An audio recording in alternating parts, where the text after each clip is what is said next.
Hey everyone, welcome back to the channel.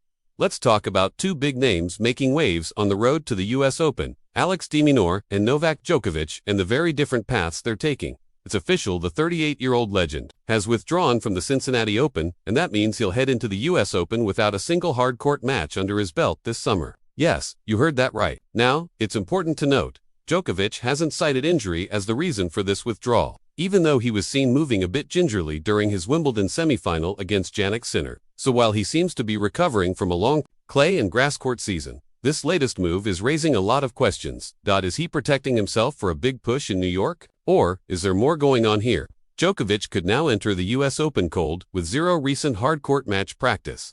That's risky. And here's the catch. If he doesn't show up in top form, he's in danger of being knocked out early, especially if he gets drawn against top players like Carlos Alcaraz or Jannik Sinner before the quarterfinals, something that becomes more likely if he drops out of the top 8 seeds. On top of that, Ben Shelton and Alex de Minaur are breathing down his neck in the rankings, and they're set to clash in the Canadian Open QUARTERFINALS. If either of them goes on to win that tournament, they could leapfrog Djokovic in the rankings, which could have a major impact on US Open seedings. Since his loss to Djokovic at Wimbledon, de Minaur has been on a tear. He won the City Open, cruised into the Canadian Open quarterfinals, and get this, he's gone 8 matches unbeaten, 1 via walkover. So what's the secret behind this sudden surge? De Minaur made a quiet switch to Wilson's Ultra V5 racket just before the North American hardcourt swing, and it's paying off big time. The Aussie seems totally locked in, and his confidence is sky high. If de Minaur beats Ben Shelton in their quarterfinal showdown, not only does he get a shot at the title, he could also climb even higher in the rankings, potentially overtaking Djokovic. In fact, his recent win over Frances Tiafoe drew him level with the legendary Pat Rafter for the second most hardcourt wins by an Australian man in the Open era. Only Leighton Hewitt stands ahead. And don't forget, de Minaur cracked the world No. 8 ranking just last week after starting the City Open outside the top 10. That's a massive jump in such a short time.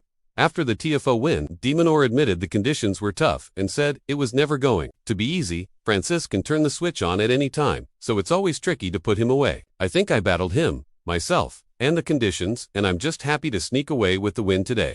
So, we've got Djokovic choosing rest over match play, risking his seeding and momentum ahead of the final Grand Slam of the year. And, on the flip side, a re-energized Alex de Minaur who's riding a wave of confidence, powered by a simple racket switch and some gritty performances. Could this be the beginning of a changing of the guard? Let us know in the comments. Will Djokovic regret skipping Cincinnati? Is de Minaur a dark horse for the US Open? Make sure to like, subscribe, and turn on notifications so you don't miss any updates during this exciting hard-court season. Thanks for watching, and we'll catch you in the next one.